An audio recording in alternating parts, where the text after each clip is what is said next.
Perkenalkan, nama saya Novriana Ahmad Putri dengan akhiran NIM 1114. Perkenalkan, nama saya Naira Zedianti dengan NIM 2508102011136. Perkenalkan, saya Fatima Dinda dengan NIM 2508 1020 1146. Perkenalkan, saya Mauritius Tania Mardiana dengan NIM 250810201197. Saya Novelia Verlinda dengan NIM Mahir 1207. Di sini saya akan menjelaskan mengenai pengertian dari kualitas. Kualitas merupakan salah satu aspek atau elemen utama bagi suatu perusahaan agar mampu bertahan dan bersaing dalam suatu industri. Perusahaan harus memastikan bahwa produk atau jasa tersebut memiliki kualitas yang baik sehingga mampu memenuhi kebutuhan dan harapan konsumen. Menurut Kamus Besar Bahasa Indonesia atau dari KBBI, kualitas adalah tingkat baik buruknya sesuatu, kadar, atau mutu dari suatu hal. Artinya, kualitas berhubungan dengan nilai atau standar yang dimiliki oleh suatu produk atau jasa.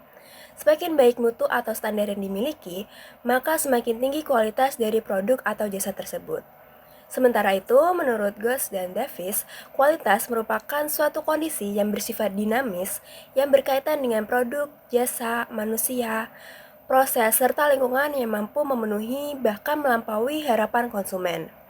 Hal ini menunjukkan bahwa kualitas tidak hanya dilihat dari hasil akhir suatu produk atau jasa, melainkan dari proses, sumber daya manusia, serta lingkungan kerja. Dan itu, kualitas bersifat dinamis karena suatu produk dapat berubah dan berkembang sesuai dengan meningkatnya kebutuhan konsumen. Berdasarkan dua pengertian tersebut, dapat disimpulkan bahwa kualitas merupakan standar atau ukuran yang diharapkan oleh konsumen terhadap suatu produk atau jasa. Suatu perusahaan dapat dikatakan memiliki kualitas yang baik apabila mampu menyediakan produk atau layanan yang sesuai dengan kebutuhan konsumen serta mampu melebihi harapan konsumen. Hal ini menunjukkan bahwa kualitas merupakan tingkat kesempurnaan suatu produk, layanan, proses kerja, maupun kinerja dari suatu individu yang terlibat langsung dalam menghasilkan suatu produk atau jasa. Selanjutnya, saya akan membahas mengenai manajemen kualitas.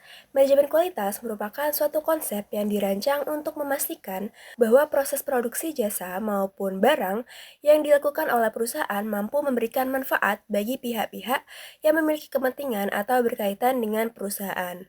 Selain itu, manajemen kualitas dapat meningkatkan kinerja pada berbagai fungsi manajemen dengan memanfaatkan seluruh sumber daya manusia dan modal yang tersedia. Dengan demikian, perusahaan dapat mengelola dan mengendalikan seluruh kegiatan operasional agar produk atau jasa yang dihasilkan memiliki kualitas yang sesuai dengan standar yang telah ditetapkan. Hal ini menunjukkan bahwa manajemen kualitas merupakan bagian dari fungsi manajemen yang menentukan kebijakan kualitas, tujuan kualitas, serta pembagian tanggung jawab untuk mencapai kualitas yang diharapkan oleh konsumen. Manajemen kualitas sendiri dapat diimplementasikan melalui 4 tahapan. Yang pertama adalah perencanaan kualitas atau quality planning. Perencanaan kualitas merupakan tahapan awal dalam penerapan manajemen kualitas. Pada tahap ini, perusahaan dapat menetapkan tujuan kualitas yang ingin dicapai, serta menetapkan strategi atau langkah-langkah yang diperlukan untuk mencapai tujuan tersebut. Proses perencanaan ini meliputi penentuan standar kualitas, riset kebutuhan konsumen, serta penyusunan sistem untuk mencapai kualitas yang diharapkan. Yang kedua ada pengendalian kualitas atau quality control. Pengendalian kualitas dilakukan untuk memastikan bahwa proses produksi maupun pelayanan dapat berlangsung sesuai dengan standar kualitas yang telah ditetapkan. Pengendalian kualitas memiliki fungsi untuk mengevaluasi terhadap proses kerja atau hasil produk, pemeriksaan, serta pengawasan. Melalui pengendalian kualitas, perusahaan dapat mengetahui apabila terjadi penyimpangan dalam proses produksi sehingga proses pencegahan maupun perbaikan dapat segera dilakukan. Dengan demikian, kualitas produk atau jasa yang dihasilkan dapat tetap terjaga dan sesuai dengan harapan konsumen. Yang ketiga ada jaminan kualitas. Jaminan kualitas merupakan tindakan yang direncanakan dan dilaksanakan secara sistematis untuk memberikan keyakinan bahwa proses produksi maupun pelayanan telah berjalan dengan baik dan mampu menghasilkan produk yang berkualitas. Melalui jaminan kualitas, perusahaan dapat meningkatkan kepercayaan konsumen terhadap produk atau jasa yang dihasilkan. Hal ini terjadi karena konsumen merasa yakin dan percaya bahwa produk tersebut telah melalui proses yang terstruktur dengan baik. Lalu yang terakhir atau yang keempat Ada peningkatan kualitas. Peningkatan kualitas merupakan upaya yang dilakukan untuk memperbaiki serta meningkatkan mutu produk atau layanan yang diberikan kepada konsumen. Peningkatan kualitas ini berfokus pada perbaikan terhadap seluruh kesalahan yang terjadi, serta menentukan solusi yang paling efisien dan efektif dalam menjalankan proses kerja. Dengan melakukan tahapan ini, perusahaan dapat meningkatkan nilai produk, memperbaiki kinerja, serta meningkatkan kepuasan konsumen. Nah, pada slide ini kita membahas tentang pengertian pelayanan. Secara sederhana, pelayanan adalah kegiatan yang dilakukan untuk memenuhi kebutuhan dan memberikan kepuasan kepada pelanggannya. Jadi, ketika seseorang atau sebuah perusahaan memberikan bantuan, informasi, atau tindakan kepada orang lain, itu termasuk dalam pelayanan. Pelayanan tidak selalu berupa barang yang bisa kita lihat atau kita pegang. Kebanyakan pelayanan justru bersifat tidak berwujud, misalnya sikap ramah, cara berbicara yang sopan, atau bantuan yang diberikan kepada pelanggannya. Walaupun tidak berwujud, pelayanan sangat berpengaruh terhadap kepuasan pelanggan. Jika pelayanannya baik, pelanggan biasanya merasa nyaman dan kemungkinan besar akan kembali menggunakan produk tersebut. Secara umum, pelayanan dibagi menjadi 3 bentuk. Pertama, yaitu layanan lisan, yaitu pelayanan yang diberikan melalui penjelasan atau informasi secara langsung, misalnya saat petugas menjelaskan produk kepada pelanggannya. Yang kedua, layanan tulisan, yaitu pelanggan melalui media sosial atau media tulisan seperti surat, pesan, email, atau dokumen. Yang ketiga, atau yang terakhir, layanan perbuatan, yaitu pelayanan melalui tindakan langsung yang biasanya membutuhkan keterampilan, misalnya memperbaiki barang atau membantu pelanggan secara langsung. Pada slide ini, kita akan membahas etika dalam pelayanan. Etika sendiri berasal dari kata Yunani, yaitu ethos, yang memiliki arti kebiasaan atau perilaku. Dalam Islam, etika berarti nilai dan norma yang menjadi pedoman manusia dalam menentukan mana yang baik dan mana yang buruk. Dalam dunia pelayanan, etika sangat penting karena sikap dan perilaku karyawan akan mempengaruhi bagaimana pelanggan menilai sesuatu perusahaan. Ada beberapa nilai etika dalam Islam yang perlu diterapkan dalam pelayanan, seperti jujur, menjaga diri, berbuat baik, adil, berani dalam kebenaran, dan memiliki rasa malu. Nilai-nilai ini membantu seseorang untuk bersikap baik dan profesional saat melayani orang lain. Selain itu, etika pelayanan juga terlihat dari beberapa hal, misalnya sikap dan perilaku yang baik, karena hal tersebut mencerminkan kepribadian seseorang sekaligus citra penampilan. Kemudian, penampilan yang rapi dan sopan, karena penampilan sering menjadi kesan pertama bagi pelanggan, lalu cara berbicara yang jelas, sopan, dan tidak bertele-tele, sehingga pelanggan mudah memahami informasi yang diberikan. Selain itu, juga gerak-gerik atau bahasa tubuh yang ramah, seperti mimik wajah yang bersahabat. Dan juga tidak kalah penting adalah mendengarkan pelanggan dengan baik, sehingga kita bisa memahami kebutuhan atau masalah yang mereka sampaikan. Pada slide ini kita akan membahas tentang pengertian kualitas pelayanan. Nah, kualitas pelayanan itu pada dasarnya adalah bagaimana perusahaan bisa memberikan layanan kepada pelanggannya sehingga kebutuhan dan harapan pelanggan itu bisa terpenuhi. Jadi, kualitas pelayanan itu tidak hanya tentang produk saja, tetapi juga bagaimana cara perusahaan melayani pelanggan. Nah, kualitas pelayanan juga bisa dianggap baik atau buruk tergantung pada pengalaman yang dirasakan oleh pelanggan. Nah, jika pelanggan merasa puas dengan pelayanan yang diberikan, maka kualitas pelayanan tersebut dianggap baik. Nah, menurut Cipto tahun 2011, kualitas pelayanan adalah kondisi yang berkaitan dengan produk, jasa, sumber daya manusia, dan proses lingkungan yang mampu memenuhi bahkan lebih harapan pelanggan. Nah, artinya perusahaan tidak hanya sekedar memberikan layanan, tetapi juga harus berusaha memberikan pelayanan yang terbaik sehingga pelanggan merasa puas dan percaya terhadap perusahaan tersebut. Nah, selanjutnya untuk mengetahui apakah suatu pelayanan itu berkualitas atau tidak, ada beberapa indikator yang dapat digunakan. Yang pertama adalah tangibles atau berwujud. Nah, ini berkaitan dengan penampilan fisik perusahaan seperti fasilitas, peralatan, tempat pelayanan, serta penampilan karyawan. Nah, hal-hal ini penting karena menjadi kesan pertama bagi pelanggan. Yang kedua adalah reliability atau keandalan. Nah, ini berarti kemampuan perusahaan dalam memberikan pelayanan yang sesuai dengan janji yang dapat dipercaya oleh pelanggan. Yang ketiga adalah responsiveness atau ketanggapan. Ini berkaitan dengan kesediaan karyawan dalam membantu pelanggan dan memberikan pelayanan dengan cepat. Yang keempat ada assurance atau jaminan. Hal ini berkaitan dengan pengetahuan kesopanan serta kemampuan karyawan sehingga pelanggan merasa aman dan percaya terhadap pelayanan yang diberikan.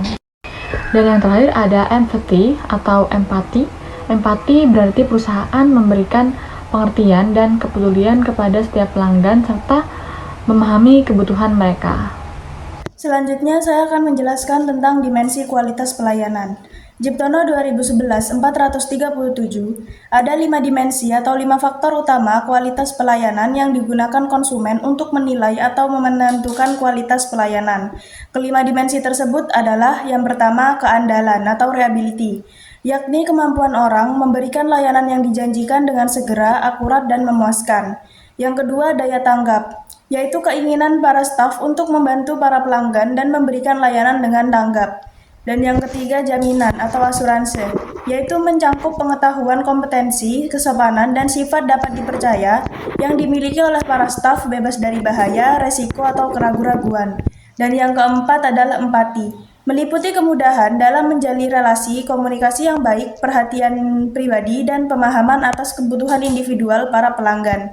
Dan yang kelima bukti fisik, meliputi fasilitas fisik, perlengkapan, pegawai, dan sarana komunikasi. Dan selanjutnya menurut Kotler 2012-284 menyebutkan 5 dimensi kualitas pelayanan jasa yang harus dipenuhi, yaitu yang pertama, bukti fisik, penampilan fisik layanan perusahaan seperti penampilan fasilitas fisik, peralatan, personel, kebersihan, dan kerapian media sosial.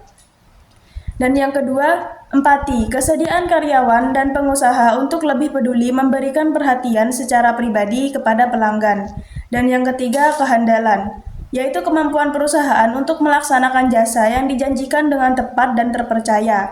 Dan yang keempat, cepat tanggap, daya tanggap dalam perusahaan dalam memberi layanan bagi pelanggan dan memberikan jasa dengan sigap dan cepat dalam melayani menangani transaksi dan penanganan keluhan pelanggan.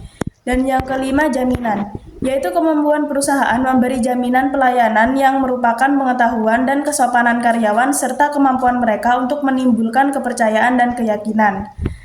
Dan selanjutnya menurut Parasuraman dalam Lupioadi 2013, kualitas pelayanan jasa dapat dilihat dari 5 dimensi antara lain yang pertama, keandalan atau reliability. Dokter atau perawat sangat handal di bidang seperti pengecekan kesehatan dan pemberian obat-obatan. Dan yang kedua daya tanggap, yaitu memberikan pelayanan yang cepat bagi pasien.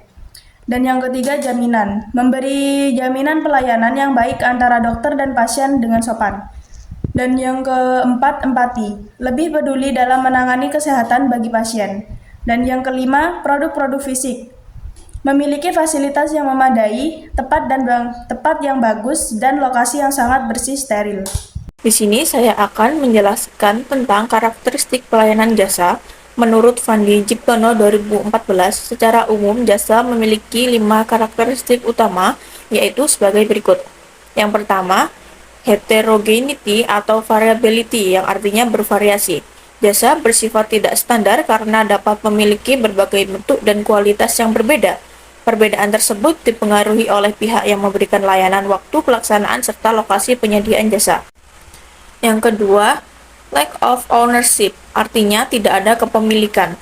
Dalam pembelian barang, konsumen memperoleh hak kepemilikan penuh terhadap produk yang dibeli sehingga dapat digunakan, disimpan, atau dijual kembali. Sebaliknya, dalam pembelian jasa, pelanggan hanya memperoleh manfaat atau akses terhadap layanan tersebut dalam jangka waktu tertentu tanpa memiliki kepemilikan atau jasa tersebut. Yang ketiga, intangibility, artinya tidak terwujud. Jasa berbeda dengan barang yang memiliki bentuk fisik. Jasa lebih berupa tindakan, pengalaman, proses, atau kinerja tertentu sehingga tidak dapat dilihat, dirasakan, atau disentuh sebelum dikonsumsi oleh pelanggan. Yang keempat, inseparability, artinya tidak terpisahkan. Pada barang, proses produksi biasanya terjadi sebelum penjualan dan konsumsi. Sebaliknya, pada jasa, proses penjualan, produksi, dan konsumsi sering terjadi secara bersamaan di tempat dan waktu yang sama. Yang kelima, perishability, artinya tidak tahan lama. Jasa tidak dapat disimpan ataupun dipersiapkan sebagai persediaan untuk digunakan di masa depan. Selanjutnya, karakteristik pelayanan jasa menurut Philip Kotler dan Kevin Landkiller 2009, jasa memiliki beberapa karakteristik utama yaitu sebagai berikut. Yang pertama, intangibility, yang artinya tidak terwujud. Berbeda dengan produk fisik, jasa tidak memiliki bentuk nyata sehingga tidak dapat dilihat, diraba, didengar, dicium, ataupun dirasakan sebelum konsumen melakukan pembelian. Yang kedua, inseparability, atau tidak terpisahkan. Jasa umumnya diproduksi dan dikonsumsi secara bersamaan. Berbeda dengan barang fisik yang biasanya diproduksi terlebih dahulu, kemudian disimpan sebagai persediaan, didistribusikan melalui berbagai penjual, dan baru dikonsumsi oleh konsumen.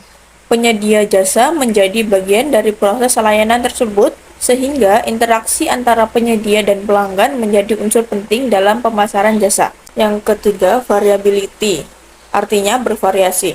Jasa memiliki sifat yang tidak seragam karena kualitasnya sangat bergantung pada siapa yang memberikan jasa tersebut, kapan layanan diberikan, serta di mana jasa itu dilakukan. Yang terakhir, perishability, artinya tidak tahan lama. Jasa tidak dapat disimpan untuk digunakan di masa mendatang, namun karakteristik ini tidak menjadi masalah apabila permintaan terhadap jasa relatif stabil.